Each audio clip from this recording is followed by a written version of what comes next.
sejam todos bem-vindos aí para mais uma das lives, né, desse projeto Não Durma Sem Saber.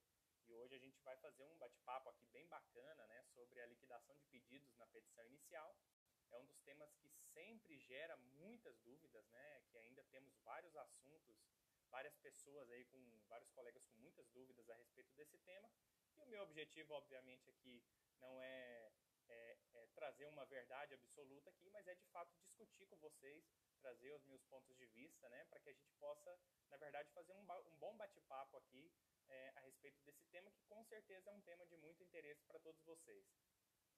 Deixa eu já inicialmente agradecer, né, a audiência, a todos que já entraram aí, já vi vários bons amigos aí, né, que estão prestigiando o início da live. Agradeço a presença de todos. Estão conseguindo me ouvir bem? O colega aqui já me fez uma pergunta, dizendo que está um pouco baixo o áudio.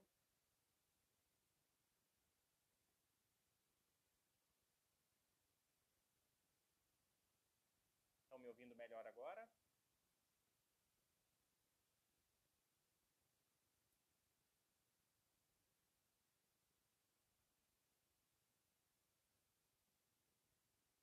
E aí, o áudio melhorou agora, pessoal? Está muito baixo? Deixa eu tirar o foninho aqui, talvez melhor. Bom, vamos sem fone. Estão me ouvindo melhor?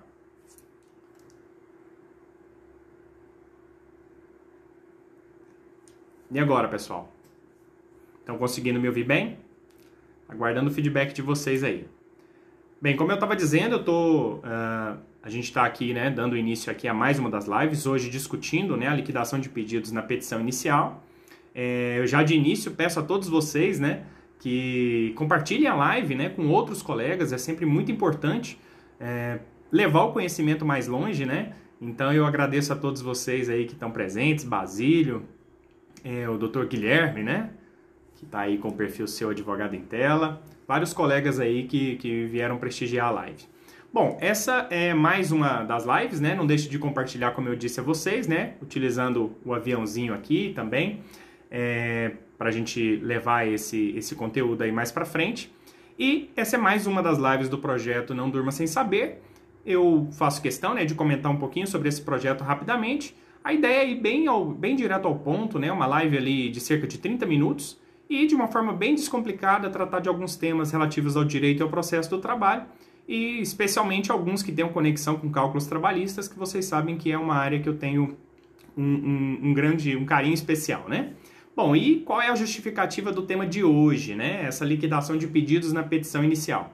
Bem, a priori até alguém poderia imaginar assim, poxa, isso é um tema lá da reforma trabalhista, né?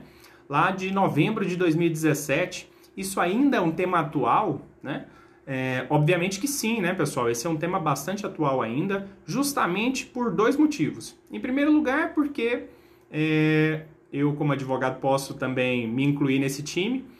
Eu vejo que há ainda uma certa timidez dos advogados, né, e eu me incluo também, para provocar de fato a jurisdição, né, para poder discutir esses temas e levar adiante, né, subir os temas lá pro TST, né, fazer com que a jurisprudência seja consolidada.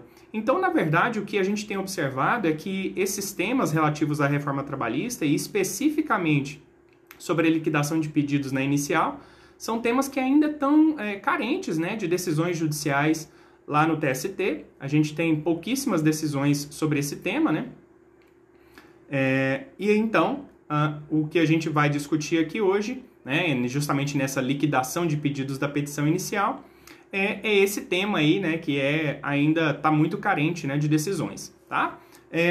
O que a gente vai discutir aqui? Eu vou trazer as principais decisões do TST a respeito desse tema, tanto as decisões que já abordaram decisões após a reforma trabalhista, mas também temas correlatos, tá, que tenham conexão com esse tema que a gente está discutindo aqui. E, obviamente, eu estou aberto para perguntas, né? Farei o possível para responder ao máximo delas, né? E as outras, né? Obviamente, eu deixo para vocês também. Eu encaminho depois lá pelo direct. Respondendo até a colega aqui, a live vai ficar salva, sim, tá? Aproveito já para cumprimentar a doutora Carla Zanini, a doutora Marília Martins, pelo prestígio aí. Uma boa noite para vocês. Bem, pessoal, e para discutir esse tema, né, eu acho que a gente tem aqui um ponto que é fundamental, né, para a gente poder discutir sobre essa liquidação. O primeiro ponto que eu acho importantíssimo a gente discutir sobre esse assunto é a gente pensar, né, de fato, eu preciso apresentar valores em quais pedidos, né? Acho que essa é a primeira dúvida que a gente precisa esclarecer, né, a respeito desse ponto. E, para a gente, obviamente, conseguir esclarecer isso, é inevitável que a gente recorra justamente ao artigo que foi alterado, né, com a reforma trabalhista, lá no artigo 840, né, o parágrafo 1º especificamente, que passou a prever, né, mais um requisito ali em relação aos pedidos, né, que vão ser indicados na petição inicial. Basicamente, o que a gente tem? O que a gente tem lá? Né, o parágrafo 1º do artigo 840 vai dizer que a petição inicial, além de vários requisitos, né, ela vai ter que trazer o pedido, né, que vai ter que ser certo, determinado e com indicação de valor.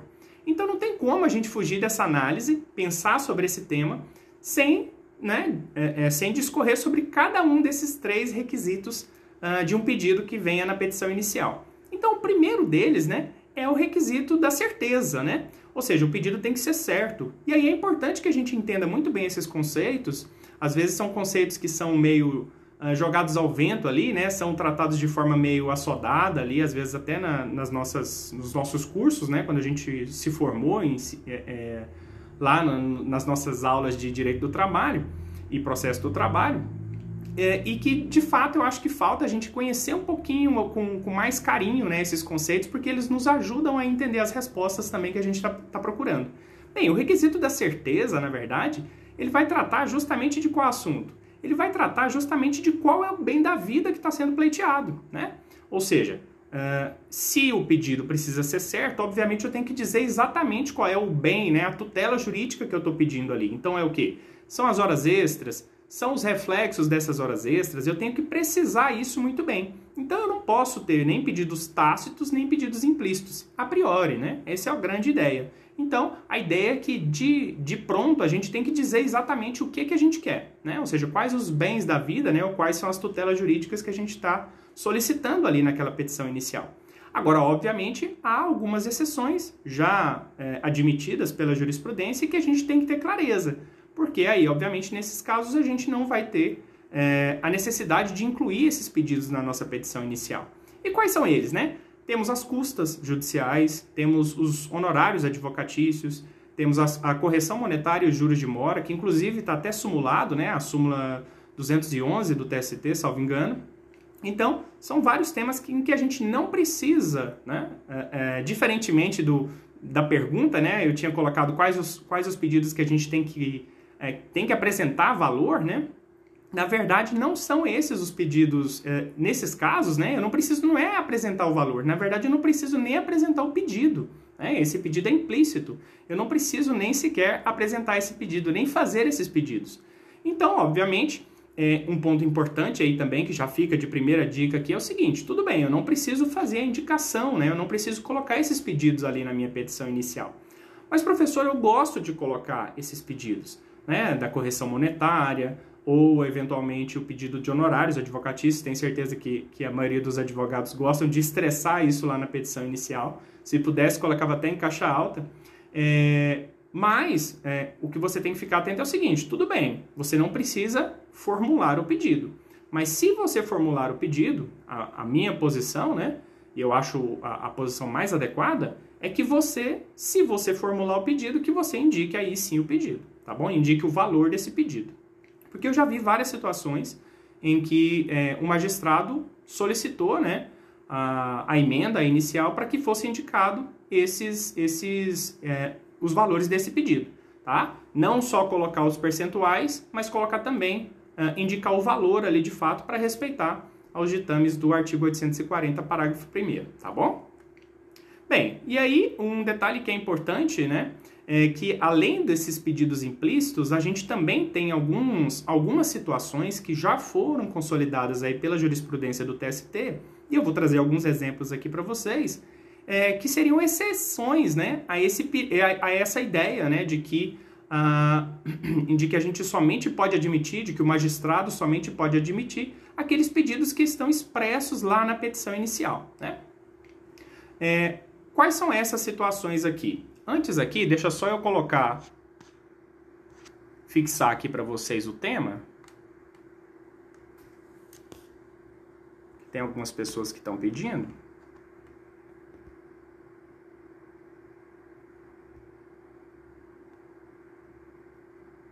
Enquanto isso, a gente vai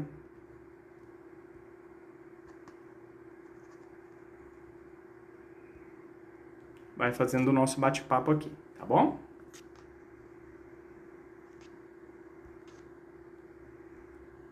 Perfeito. Agora está aí fixado aí nos comentários. Como eu estava dizendo para vocês, né? Além desses pedidos implícitos, a gente tem algumas situações que já estão consolidadas, né, pela jurisprudência do TST, que são situações em que o TST já admite, né, a formulação, né, que alguns pedidos, mesmo não constando na petição inicial, que eles possam ser deferidos. Que situações são essas? Né? São algumas exceções a esse princípio da distrição, né, que é justamente esse princípio que vai exigir, né, que somente possam ser deferidos aqueles pedidos que foram formulados. Que situações são essas? São aquelas situações em que, na verdade, do conjunto da postulação, ou seja, do conjunto da petição inicial e, eventualmente, até buscando elementos na contestação, o magistrado consiga identificar que aquela postulação foi feita, mesmo que implicitamente. E aí tem algumas situações que o TST já tem admitido, e é importante que vocês conheçam essas situações, justamente para que vocês, não para que vocês deixem de fazer o pedido seguros de que talvez lá no futuro o TST vai admitir, mas para que vocês já tenham ciência que, caso, né, você esteja envolvido em alguma demanda que tenha algum pedido nessa situação, você já vai saber que provavelmente o TST vai admitir esse tipo de comando ali, né? Então, quais são essas situações? Eu elenquei 3 aqui para vocês, né? Uma delas, bastante interessante, foi uma situação em que a reclamada, na sua defesa, né, ela faz menção a uma questão que estava implícita. Por exemplo, né, nesse caso aqui, foi em relação à existência de um regime de compensação de horas. Olha a situação, né? Lá na petição inicial, o reclamante fez a formulação, fez o pedido de horas extras, mas não pediu a declaração, né? Não pediu a invalidade do regime de compensação de horas. Mas do pedido, da forma como ele fez o pedido, já ficou claro, né? Já ficou evidente que no pedido dele já estava subentendido justamente essa invalidade do regime de compensação. E aí, na defesa, a própria reclamada também se manifestou a respeito da questão do regime de compensação, algo que não tinha sido dito explicitamente lá na petição inicial. Então, nesse tipo de situação, o TST tem admitido, né, que esse tipo de pedido possa ser deferido, né, sem considerar isso como uma decisão extra-petita ou ultra-petita, tá bom? Outras situações aí mais comuns, né, são relativas à multa de 40% do FGTS, ou seja, se você fizer meramente a inclusão, né, ali na sua petição inicial de diferenças em FGTS, por exemplo, já vai estar implícito, tá, da sua postulação também a indenização de 40% do FGTS. Isso já está totalmente assentado. E é a mesma situação em relação às férias, né? As férias também, se você fizer o pedido de férias, está implícito também o adicional, né? O terço constitucional também está implícito na sua petição inicial. Também o adicional de 50% nas horas extras também está implícito. O que você tem que ficar atento, obviamente, é se não tem uma situação com um adicional maior do que 50%, porque aí, obviamente, você está deixando passar um ponto importante da sua petição inicial. Como eu havia dito para vocês, lá no artigo 840, né, lá no parágrafo 1º, os requisitos do pedido são que ele seja certo, já discutimos aqui, e também que ele seja determinado. E esse é outro ponto importantíssimo, né? O que quer dizer um pedido determinado? Na realidade, um pedido determinado vai ser aquele que delimitou claramente quais são os limites, né, da pretensão, do que foi pedido. Seja em relação à qualidade ou em relação à quantidade daquele bem da vida que você está pedindo. Então, obviamente, se você está pedindo horas extras, você vai ter que delimitar quais são as quantidades de horas extras e também, né, implicitamente, né, você também teria que indicar qual é o valor, né? Isso é até a posição do professor Souto Maior. Ele já entendia, mesmo antes dessa alteração da CLT, que na verdade quando a gente fala em pedido determinado, implicitamente a gente já está dizendo que ele também teria que trazer a indicação de valor. Mas, até esse momento aqui, a discussão está em relação à quantidade do bem da vida, né? Então eu tenho que indicar a qualidade do bem da vida, se for o caso, mas eu tenho que indicar também qual é a quantidade do bem da vida, porque isso vai limitar, obviamente, a minha pretensão, né? Porque eu tenho que dizer exatamente o que eu estou querendo pedir naquela petição. E aí, o que acontece? Da mesma forma que nós temos exceções lá no requisito da certeza, aqui nesse outro requisito, né, do pedido determinado, nós também temos algumas exceções. E as exceções são os pedidos genéricos, né? Aqui, recorrendo lá ao artigo 324 do CPC, nós temos lá 3 situações, uma que não se aplicaria ao processo do trabalho, mas 2 bastante comuns. A primeira delas, né, é aquela situação quando não é possível determinar desde logo, né, quais vão ser as consequências, né, do ato ou de um fato que vai ocorrer no curso do processo. E aí, obviamente, a gente tem aquelas situações, né, como exemplo, a gente tem uma situação de um adicional de insalubridade. Um adicional de insalubridade é tipicamente um pedido genérico, porque eu não tenho como precisar a priori qual vai ser o resultado da perícia, né? Qual vai ser o grau de insalubridade que vai ser entendido pelo perito, se a exposição era intermitente ou não, né? Se ela era eventual, intermitente ou permanente, eu não tenho como definir isso a priori. Lógico, eu posso até ter uma expectativa, mas eventualmente essa expectativa não está pré-definida, né? E até também seria demasiadamente injusto que a gente exigisse, né, que na postulação nós tivéssemos todo um domínio técnico, que é o caso, né, de uma perícia técnica nessa área, para poder fazer a postulação exata, né, com todos os requisitos, já sabendo qual seria o percentual devido. Então, obviamente, isso é um ponto importante, tá? Outro exemplo muito comum é naqueles casos de uma indenização por decorrente de acidente de trabalho, em que estão sendo pedidos ali, por exemplo, danos materiais, né? Na modalidade, por exemplo, de danos emergentes, né? Numa situação em que houve um acidente, e aí o reclamante vai ter que arcar com custos de medicamentos ou de um tratamento hospitalar, sendo que talvez, né, naquele momento da postulação, ele ainda nem tenha condições de identificar quais serão esses valores, quais serão esses custos. Então, eventualmente, esses são pedidos genéricos, né? Ou seja, pedidos já pacificados, né? O CPC traz isso, a Instrução Normativa 41 também já delimitou essas situações, a 39, permitindo quais são as situações admitidas, né, da utilização do CPC. Então, acho que é bastante tranquilo de a gente compreender essas 2 situações. A outra modalidade de pedido genérico é aquela, né, quando a determinação do objeto, né, ou do valor da condenação, ele depender de um ato que ainda vai ser praticado, né, ou que deva ser praticado pelo réu.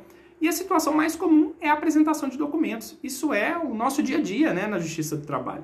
Na maioria das situações, a gente não tem os documentos necessários para poder fazer a formulação, né?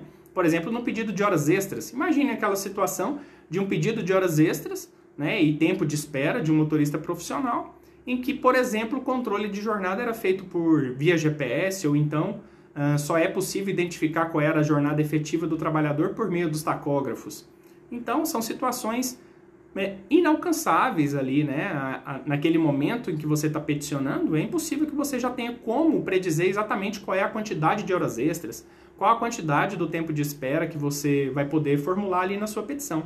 Então, essas são situações em que, de fato, a gente não precisaria indicar expressamente, né, qual é o valor desse pedido na petição inicial. Obviamente, você vai formular o pedido, mas você não tem condições de estabelecer as quantidades devidas nesse momento ainda, né? Nem o valor, obviamente, porque é uma consequência lógica das quantidades.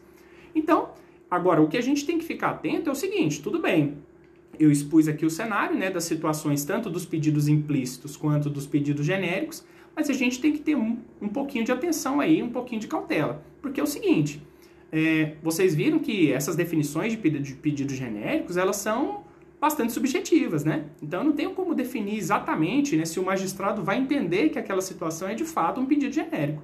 Então, se você tiver dúvida e tiver mínimas condições, né, de apresentar quais são as quantidades, faça.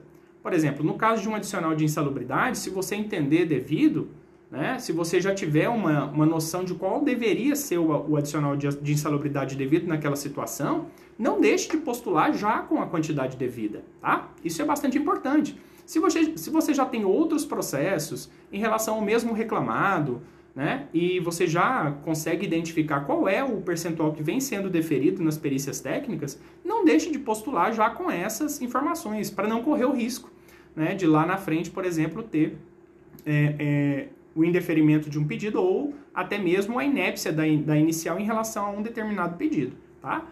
Até o Dr. Guilherme aqui colocou, né, a multa do 467, esse é um exemplo extremamente interessante, né? É exatamente essa situação e, inclusive, nós temos uma decisão recente da sexta turma, até eu divulguei ela aqui em um dos meus posts mais recentes, de algum tempo atrás, justamente trazendo essa novidade, ou seja, o TST trazendo a análise justamente da multa do 467 e apontando ela justamente como uma das possibilidades de pedido genérico, ou seja, de que, e aí no caso, né, o TST teve que chegar até o TST para que o TST afastasse a inépcia da petição inicial nesse caso, tá?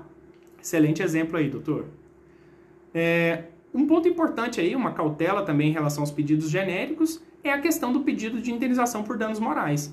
Até algum tempo atrás, a gente, na redação anterior do CPC, os danos morais eram entendidos como pedidos genéricos, mas desde o último CPC, né, desde o CPC de 2015, há disposição expressa, né, lá no artigo 292 do CPC, dizendo que a gente tem que, de fato, indicar qual é o valor, né, desse pedido e a quantidade dele, obviamente, nesse caso, é o valor em si, mas um detalhe importante aí é porque, na verdade, o fundamento disso é de que a ideia é de que o reclamante, na verdade, é que sente, né, o sofrimento, o abalo ali.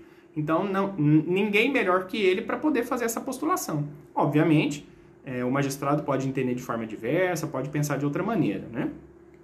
Bom, e aí eu já deixo um questionamento para vocês aí, né? Não deixem de colocar aí nos comentários se vocês já apresentaram nas petições iniciais de vocês alguns pedidos, né? Alguns pedidos genéricos, ou então deixaram de formular alguns pedidos justamente com base no requisito de que o pedido era implícito, né? Como, por exemplo, o caso dos honorários ou das custas, tá? Não deixem de colocar aí para eu compreender um pouquinho também a experiência de vocês, né? E compartilhar, vocês possam compartilhar conosco aí também toda a experiência de vocês.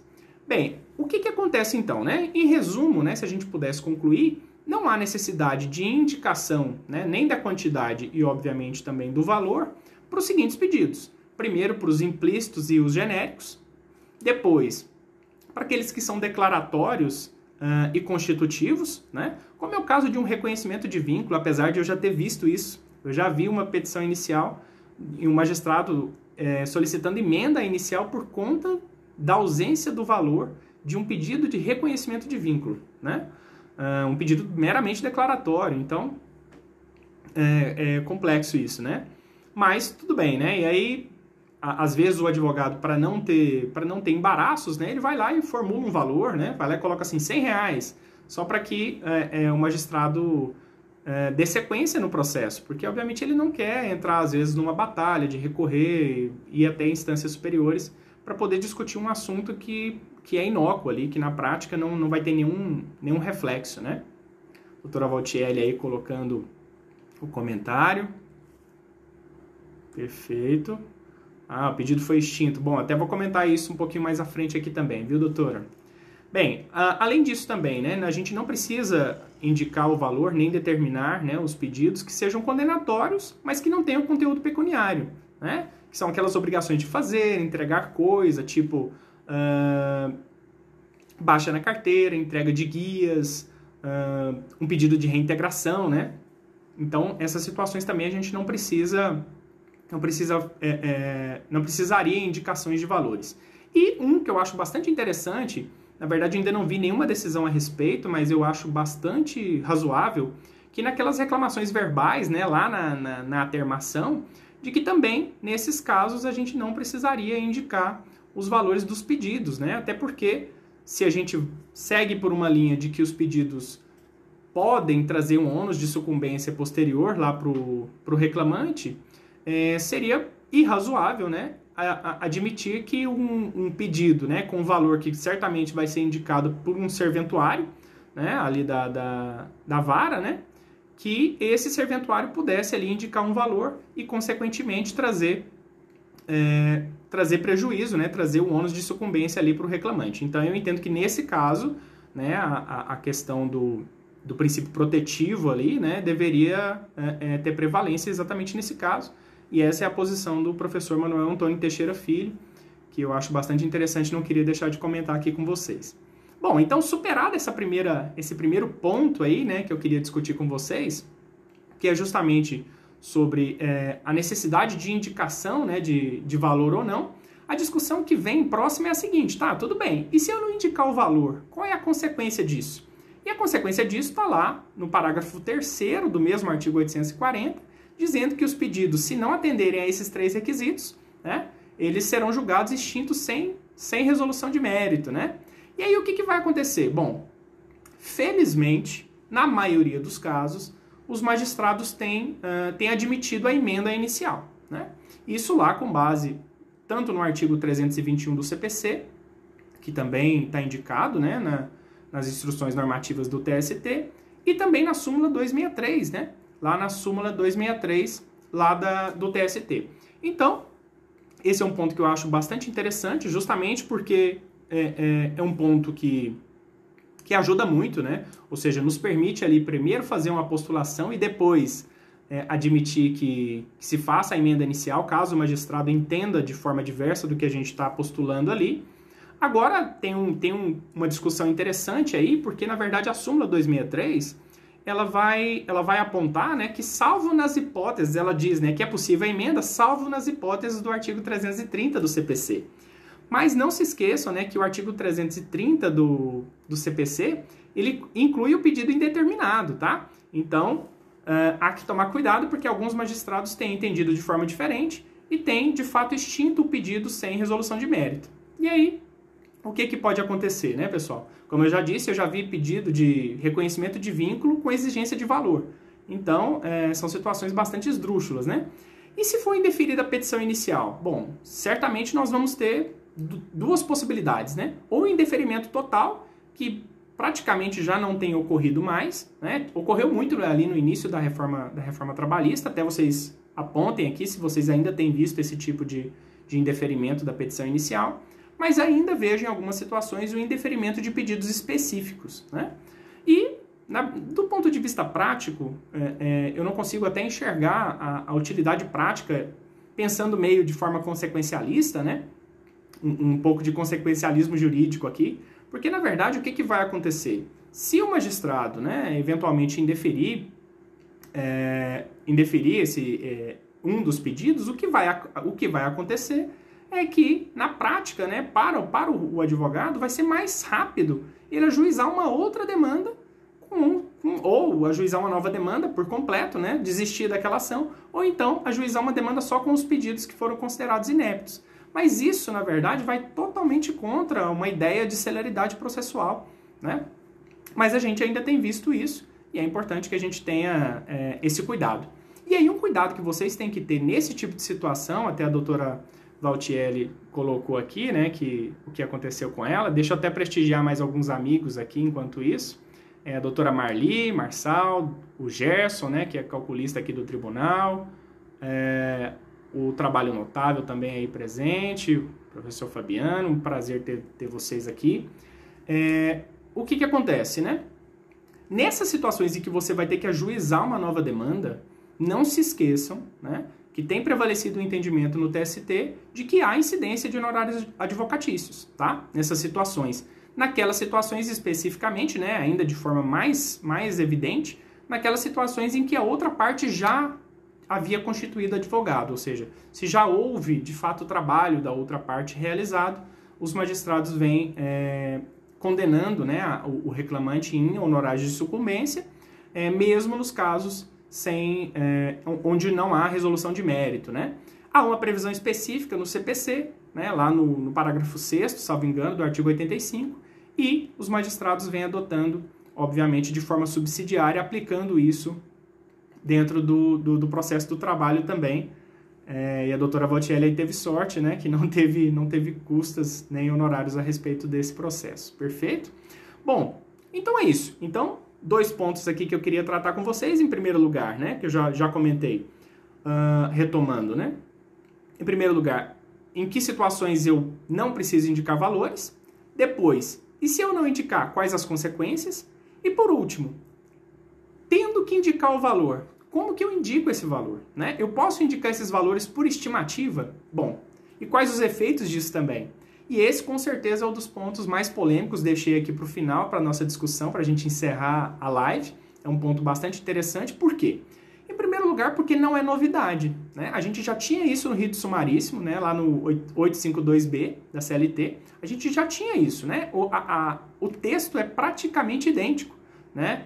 A redação agora do 840, parágrafo 1º, e lá do 852B, lá o inciso 1º, só me engano, vão trazer exatamente os mesmos requisitos para os pedidos na petição inicial, inclusive a indicação do seu valor. Né?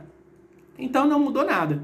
Então, o que eu pessoalmente imaginava, pensando aqui no histórico, né? Quando saiu a reforma trabalhista, o que eu fiz? Eu falei, não, eu já vou dar uma olhada, e vou dar uma olhada lá e como o TST vem tratando dessa questão em relação ao rito sumaríssimo.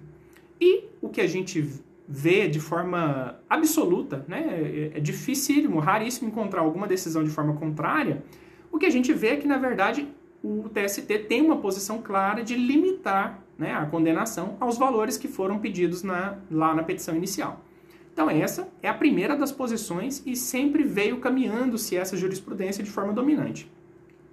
Mas, né, com a entrada, né, da reforma trabalhista, foi editada a IN, né, a IN 41 de 2018, e lá no artigo 12, né, no parágrafo 2º, foi estabelecido o seguinte, vou até ler textualmente para vocês. Para fins do que dispõe o artigo 840, parágrafos 1º e 2º da CLT, o valor da causa será estimado. Então, a partir disso, né, já começou toda uma corrente, né, entendendo aí que os valores na petição inicial poderiam ser informados por mera estimativa, ou seja, não tinha nenhum tipo de compromisso a priori em serem valores, em se alcançar valores precisos, né, que se identificasse de fato o valor daquele pedido. O ponto importante aí, exatamente, e até o Dr. Marcelo aí já comentou muito bem, isso, na verdade, veio construir uma nova jurisprudência ali. Algumas turmas, na verdade, a gente somente tem uma decisão até o momento em sentido oposto a esse, né, que era a jurisprudência dominante do TST, que foi uma decisão da 6ª turma, salvo engano do ministro Caputo Barros, estabelecendo que é possível sim a indicação por estimativa. Antes dessa decisão, na verdade, o que se tinha, salvo engano, da 5ª turma, a gente tinha uma decisão em que a turma decidiu limitar a condenação, mas expressamente disse o seguinte, falou, olha, nós estamos limitando porque na petição inicial não havia nenhuma ressalva pedindo para que os valores fossem, indicando que os valores eram por mera estimativa. Aí abriu-se a ideia, né? Falou, opa, então a ideia, até que o Dr. Marcelo colocou muito bem, é de que a gente ressalve na inicial de que se trata de uma estimativa. Essa já é uma primeira boa saída, né? Para a gente entender. Depois dessa decisão da 6ª turma, tivemos mais alguma decisão sobre esse mesmo tema, isso pensando em processos pós-reforma trabalhista. Vocês já viram alguma decisão? Já aproveito para cumprimentar a doutora Lauren, privilégio de ter você aqui. O que acontece? A 3ª turma teve uma decisão recentíssima, tá? No final aí do ano passado, em sentido oposto. Olha o que aconteceu. A decisão trouxe exatamente esses termos.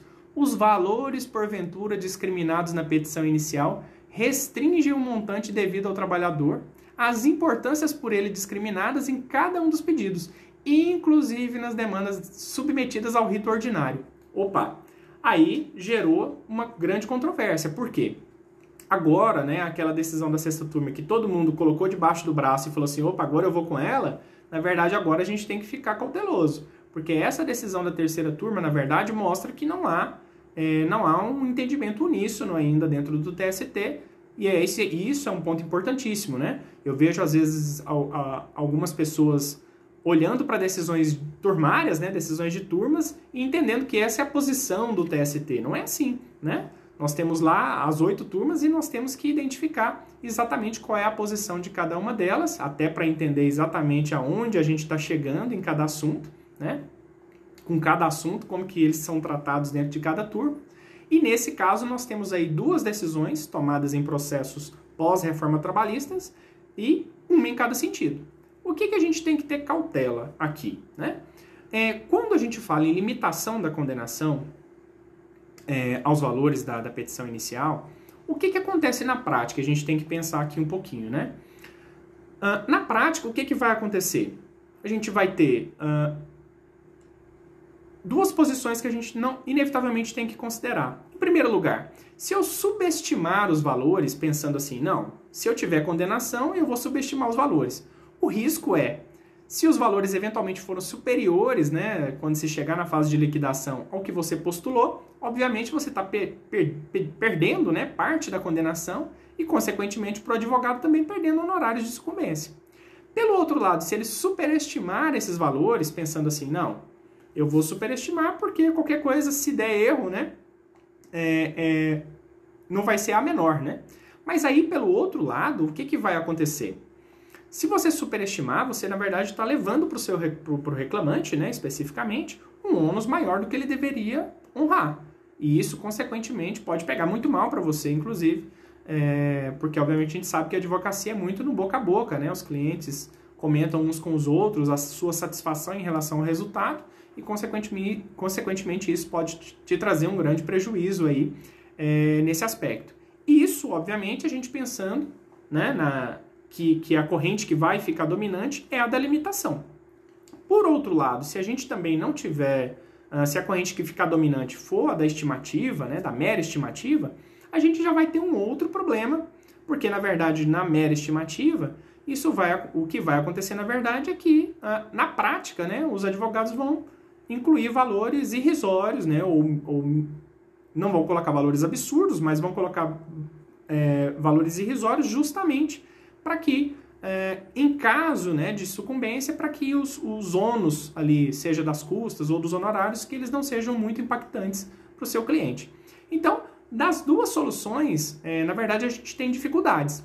Mas o que a gente tem que pensar, e aí pensar do ponto de vista prático, né? E aí eu trago aqui 2 recomendações, até uma já foi até colocada aqui por um dos colegas, 2 recomendações que é o que eu sigo, tá bom? É o que eu faço, e aí que fica aqui como dicas para vocês. O primeiro é nunca deixar de mencionar expressamente que os valores estão sendo indicados por mera estimativa, a não ser que você tenha condições de formulá-los com mais segurança, tá? Ou então coloque lá, né, apenas para fins do que dispõe o artigo 840 da CLT, ou então que os valores definitivos sejam apurados em sede de liquidação de sentença. Eu já vi várias formas nas petições minhas e daqueles contra quem eu milito aí, né, nos tribunais. Então, eu vejo exatamente essas formulações que eu acho que são extremamente importantes, tá bom? E, na dúvida também, né, além dessa primeira questão, ou seja, de deixar expresso, né, de que aqueles valores são por mera estimativa, especialmente aqueles que você de fato não tiver condição de identificar os valores de forma precisa, o outro ponto é o seguinte: é extremamente importante, até a doutora Carla Carvalho colocou isso muito bem, que é a gente tentar identificar, especialmente nas situações em que eu tenho todos os documentos, eu tenho toda a situação jurídica montada na minha cabeça, que eu consiga identificar exatamente, ou o mais próximo possível, o real valor daquele pedido. Né? Por isso que até eu sempre defendi que a utilização do PJCalc deveria ser feita aproveitando essa nova ferramenta, né, disponível para todos, gratuita, né, não precisa pagar para utilizar nada, é só ali você aprender a manusear a ferramenta. E até aproveito já para cumprimentar alguns queridos colegas aí, até alunos também, doutor André Toledo, privilégio ter você aí. O mais interessante é já utilizar o PJCalc desde esse momento, né? Se você estiver utilizando o PJCalc junto com conhecimentos em cálculos trabalhistas, isso pode ajudar até na sua construção da petição inicial. Porque você pode, o PJ Calc, por exemplo, vai te mostrar os reflexos que são comumente pedidos naquela verba. Isso já vai te ajudar a não deixar nenhum reflexo para trás. O que eu vejo, né, de petições sem indicação dos reflexos de forma expressa, e isso é um perigo, porque a jurisprudência dominante do TST e dos tribunais regionais, né, não tem admitido essa formulação expressa de pedidos genéricos, genérica de reflexos, né? Colocar assim, por exemplo, horas extras e reflexos, né? Então, isso é um perigo. Então, é importantíssimo que a gente entenda exatamente em que situação a gente vai ter cada um dos reflexos.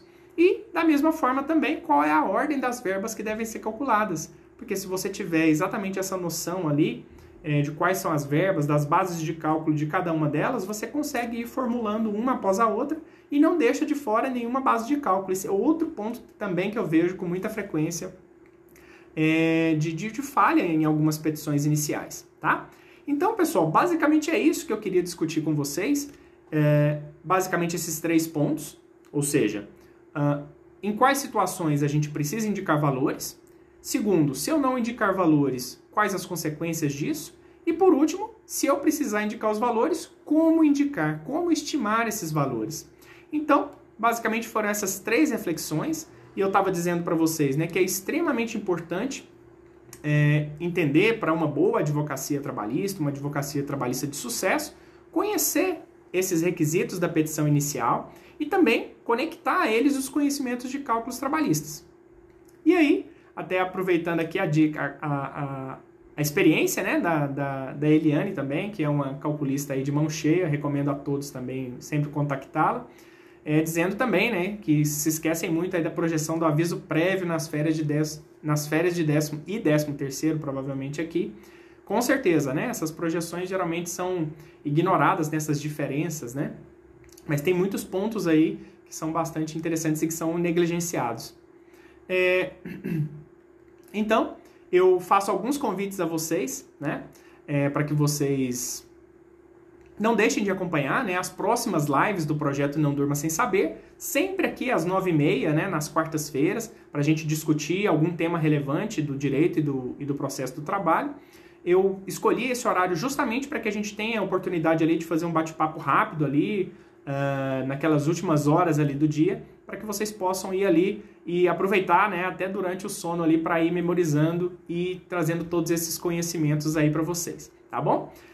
Outros convites que eu faço também, para que vocês depois aí, né, cliquem aí na minha bio aqui do Instagram. Ali eu tenho alguns cursos, né, os meus cursos que estão com matrículas abertas. Também tem o meu canal no Telegram, para quem ainda não conhece, eu sempre trago bastante dicas ali, notícias, atualizações, né, das principais notícias trabalhistas, discussões a respeito da jurisprudência trabalhista. Eu sempre faço questão de conectar muito os temas que eu discuto com as principais e mais recentes decisões do TST, justamente para que a gente vá aprimorando, porque é isso, né? Esse trabalho de a gente conhecer o direito e o processo do trabalho é um trabalho de um esforço diário que a gente tem que se dedicar e tá acompanhando tudo, né? Acompanhando as notícias, acompanhando a jurisprudência mais atualizada, eventuais medidas provisórias que trazem novidades aqui para nós, e aí obviamente eu vou vir sempre aqui às quartas-feiras trazer isso para vocês, discutindo aqui de uma forma bem tranquila e bem objetiva, tá bom?